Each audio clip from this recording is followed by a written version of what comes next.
Ukraine has welcomed the decision by the United States and Germany to provide modern tanks to push back the Russian invasion. President Volodymyr Zelensky has warmly welcomed the decision by Germany and the United States to send tanks to Ukraine. But in his nightly address, he said speed of delivery and the number of tanks were key to his country's defense against Russia. Our Europe editor, Katya Adler, reports. The most serious armed conflict in Europe since the Second World War. An attempt by Russia to upend a sense of security across the continent. But today saw an offer of help Kyiv has long been crying out for. We will now be sending our Leopard 2 battle tanks to Ukraine. We are doing this after intense discussion with our international partners and allies. It was right not to hurry this decision. Actually, Mr. Scholz's allies had fast been losing patience.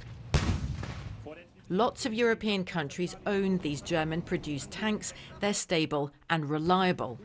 But Berlin has all the export rights, so countries like Poland, desperate to send this powerful help to Ukraine, couldn't as long as Germany dithered. Now Kyiv could eventually receive dozens of tanks, though its soldiers first need to be trained how to use them. Wary of Moscow, Chancellor Scholz was keen for the US to send some of its mighty Abrams tanks to Ukraine too. As if on pre-agreed cue, President Biden promised 31 vehicles for Kyiv. Putin expected Europe and the United States to weaken our resolve. He expected our support for Ukraine to crumble with time. He was wrong. He was wrong. And he was wrong from the beginning, and he continues to be wrong. We are united. Washington's announcement and Berlin's U-turn are a wish come true for Ukraine's president, who turned 45 today. The key now is speed and volume. We have to form a fist of tanks, a fist of freedom, which will not allow tyranny to rise again. These Soviet-era tanks are on permanent display in the German capital. While many celebrate Olaf Scholz's decision on tanks, others, including powerful voices in his own party, warn this conflict could now escalate, threatening lives beyond Ukraine. Katya Adler, BBC News, Berlin.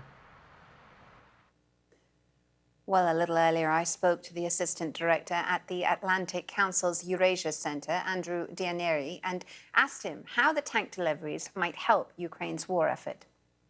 This is really a significant day in the West's response to Russia's war in Ukraine. Kyiv has been calling out for tanks for many months now. We've seen a similar pattern as with other weapon systems where Kyiv and President Zelensky ask for a weapon system. The US and Germany say no, no, no.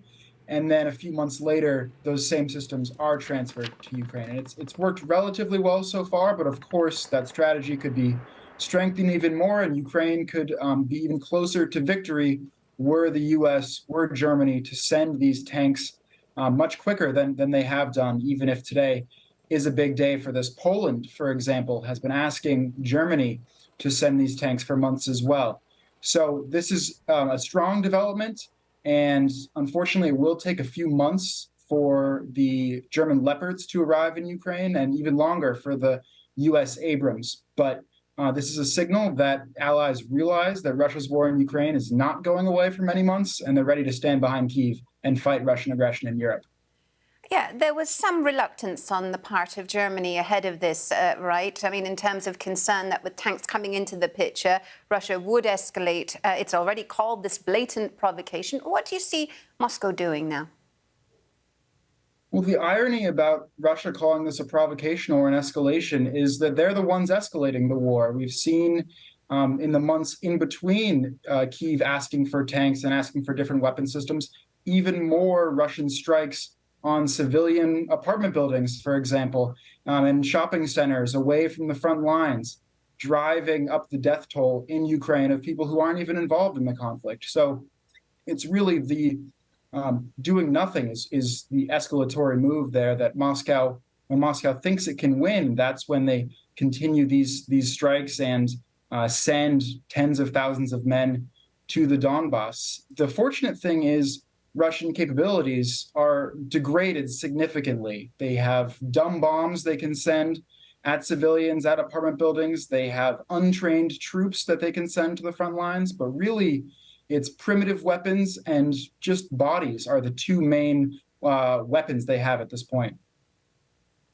And just briefly, I know it's impossible to say, Andrew, but where do you see the war going from here?